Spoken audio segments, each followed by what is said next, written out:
الرحمن الرحیم۔ حضور صلی اللہ علیہ وسلم ہر بیوی کے پاس ایک دن رہتے، باقی ازواج مطہرات البتہ باری والے زوجہ کے پاس اکٹھی ہو جاتی۔ ایک دفعہ حضرت عائشہ رضی اللہ تعالی عنہا کی باری تھی، جب حضرت زینب رضی اللہ تعالی عنہا ابن ماجہ کی روایت کے مطابق بلا اجازت ان کے حجرے میں داخل ہوئیں۔ آپ کو معلوم نہ تھا کہ حضرت زینب رضی اللہ تعالی عنہا موجود ہیں۔ اندھیرے میں آپ نے ان کی طرف ہاتھ بڑھایا تھا کہ حضرت عائشہ رضی اللہ تعالی عنہا بولی، یہ زینب ہیں۔ آپ نے ہاتھ کھینچ لیا، اس پر ان دونوں میں تکرار ہونے لگی اور ان کی آوازیں بلند ہو گئیں۔ ادھر نماز کھڑی ہونے لگی تو حضرت ابوبکر صدیق رضی اللہ تعالی عنہ نے آپ کو بلا لیا۔ حضرت عائشہ بولی، ابھی نماز ادا کرنے کے بعد میرے والد مجھے خوب ڈانٹیں گے۔ ایسا ہی ہوا۔ حضرت ابوبکر رضی اللہ تعالی عنہ نے انہیں سختی سے ڈانٹا، تم حضرت صلی اللہ علیہ وسلم کے سامنے اس طرح بولتی ہو۔ ایک بار رسول اللہ صلی اللہ علیہ وسلم حضرت عائشہ رضی اللہ تعالی عنہ کے پاس آئے تو انہوں نے پوچھا، آج کہاں رہے؟ فرمایا، اے حمیرہ، ام سلمہ کے پاس تھا۔ کہا، ام سلمہ سے آپ کا جی نہیں بھرتا؟ مجھے بتائیں، اگر آپ ایک وادی کے دو کنارے پر اتریں، ایک سے گھاس چرا لی گئی ہو اور دوسرے کنارے پر کوئی گھاس کھانے والا نہ آیا ہو، آپ جانور کہاں چرانا چاہیں گے؟ فرمایا، وہ جس کا سبزہ چکھا نہ گیا ہو۔ میں آپ کی دوسری عورتوں کی طرح نہیں، میرے علاوہ ہر عورت دوسرے مرد کے پاس رہی ہے۔ حضور صلی اللہ علیہ وسلم مسکرا دیے۔ شاہ روم مقوقس نے رسول اللہ صلی اللہ علیہ وسلم کو ایک کتی باندھی ہدیہ کی۔ حضرت عائشہ رضی اللہ تعالی عنہ کہتی ہیں کہ وہ حاملہ ہوئی تو مجھے پریشانی لگ گئی۔ ابراہیم کی ولادت ہوئی لیکن ماریا کو دودھ نہ آتا تھا۔ آپ نے بچے کے لیے دودھ دینے والی بھیڑ خریدی جس کا دودھ پی کر وہ موٹا اور سرخ و سفید ہو گیا۔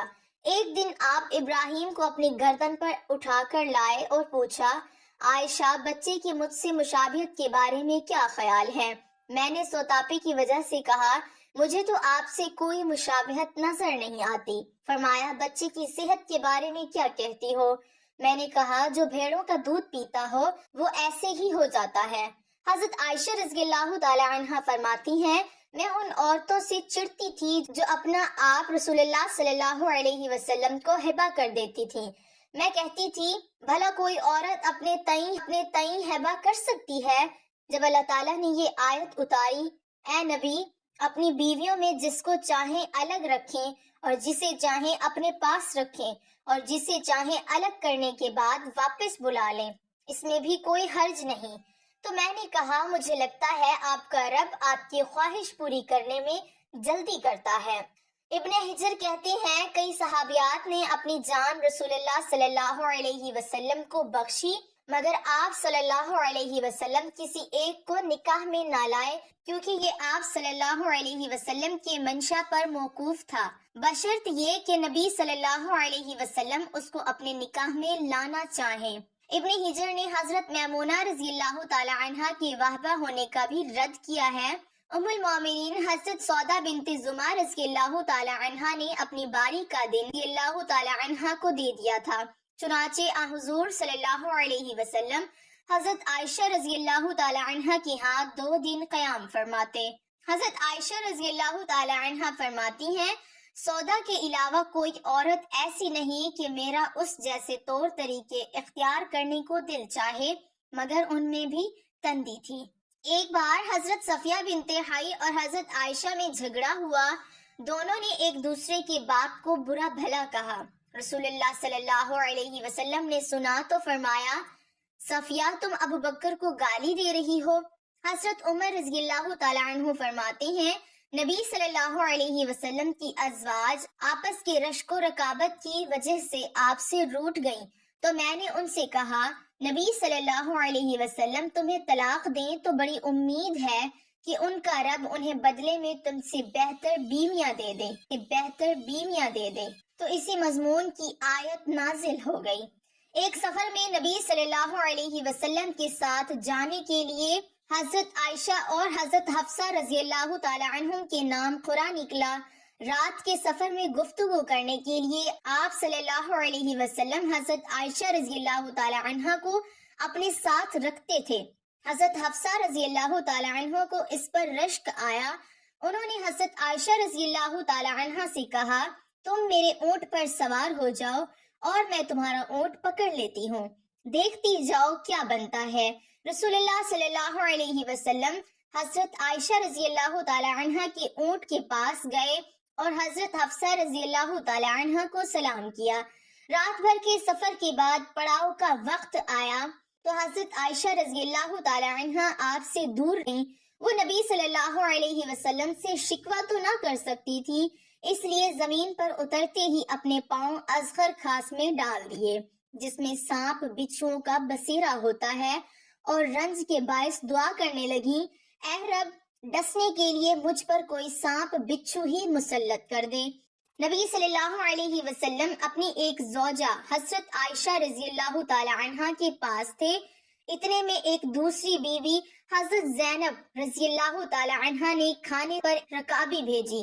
حضرت عائشہ رضی اللہ تعالی عنہ نے جس کے ہاں نبی صلی اللہ علیہ وسلم تھے، لانے والے خادم کے ہاتھ پر ایک ضرب لگائی تو رکابی گر کر ٹوٹ گئی۔ آپ نے رکابی کے ٹکڑے اور گرا ہوا کھانا اکٹھا کیا اور فرمایا، تمہاری اماں ام المومنین کو رشک آ گیا تھا۔ خادم کو روک کر آپ نے گھر سے نئی رکابی دے کر رخصت کیا۔ حضرت عائشہ صدیقہ رضی اللہ تعالی عنہ فرماتی ہیں کہ ایک رات سوتے وقت میرا جسم آپ صلی اللہ علیہ وسلم کے جسم سے مل گیا۔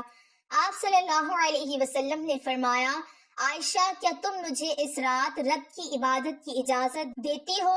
میں نے کہا، واللہ مجھے آپ کا قرب پسند ہے، تاہم میں آپ کی خواہش کو ترجیح دیتی ہوں۔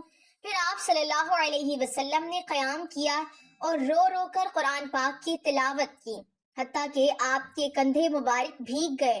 پھر آپ صلی اللہ علیہ وسلم بیٹھ کر تلاوت کرتے رہے، حتیٰ کہ آپ صلی اللہ علیہ وسلم کے پہلو آنسوؤں سے تر ہو گئے۔ پھر لیٹ کر تلاوت کی اور روتے رہے، حتیٰ کہ زمین تر ہو گئی۔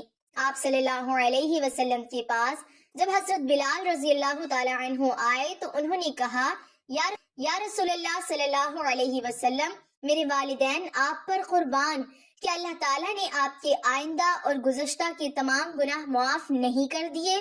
فرمایا، بلال، پھر میں شکر گزار بندہ نہ بنوں؟ اللہ تعالیٰ نے مجھ پر اس رات یہ آیت نازل فرمائی، یعنی آسمان و زمین کی پیدائش میں، دن رات کی گردش میں اہل عقل کے لیے نشانیاں ہیں، جو اللہ کا ذکر کھڑے بیٹھے اور لیٹے ہر حال میں بجا لاتے ہیں، اور وہ زمین و آسمان کی پیدائش پر غور و فکر کرتے ہیں اور کہتے ہیں، اے ہمارے پروردگار، تو نے یہ سب کچھ باطل پیدا نہیں کیا، تو پاک ہے، ہمیں آگ کے عذاب سے نجات عطا فرما۔ اللہ پاک ہمیں دین کی سمجھ نصیب فرمائے اور ہمارا خاتمہ ایمان پر فرمائے، آمین۔ ناظرین، کمنٹ باکس میں ایک بار صلی اللہ علیہ وسلم